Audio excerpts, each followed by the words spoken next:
NASA announced an overhaul to its Artemis lunar program today. Among the changes, they're adding a new test mission before their ultimate goal of trying to get astronauts back on the moon. The CBC's Hilary Johnstone joins us now with more on this. They just had a press conference talking about the overhaul. What did we hear? That's right. And what we heard essentially, Artie, is that they feel like they need a little bit more practice before they go back to putting humans on the moon. So just a reminder of where we are in the timeline at this point with all of these various Artemis missions.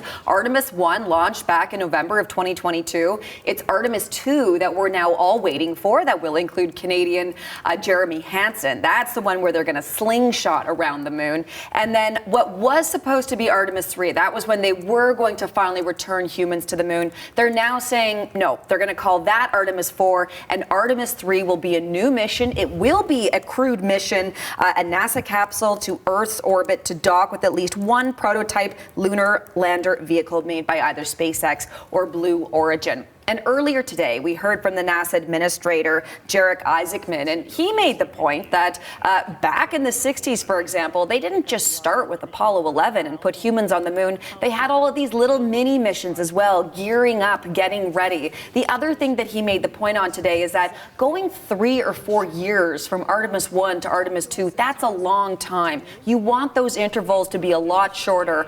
So this is what he says is sort of behind some of this decision making. Let's take a listen. Launching a rocket as important and as complex as SLS every 3 years is not a path to success. A component of that is when you are launching every 3 years, your skills atrophy. You lose muscle memory. We've got a lot of really talented folks that have been working hard on the Artemis II campaign, and you know, whether they're going to want to stick around for 3 more years after this mission is complete is a question mark. This is just not the right pathway forward.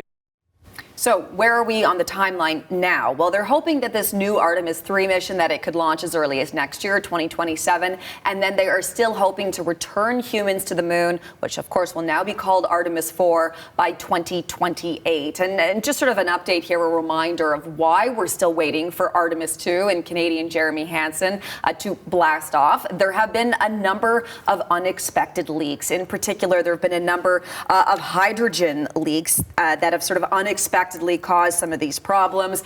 They were supposed to launch earlier this month in February. They're now saying that the earliest that could all happen won't be until April. So still a few weeks away. Of course, we'll be waiting and watching for any details on all of that. Thank you for this. You. That is the CBC's Hilary Johnstone reporting.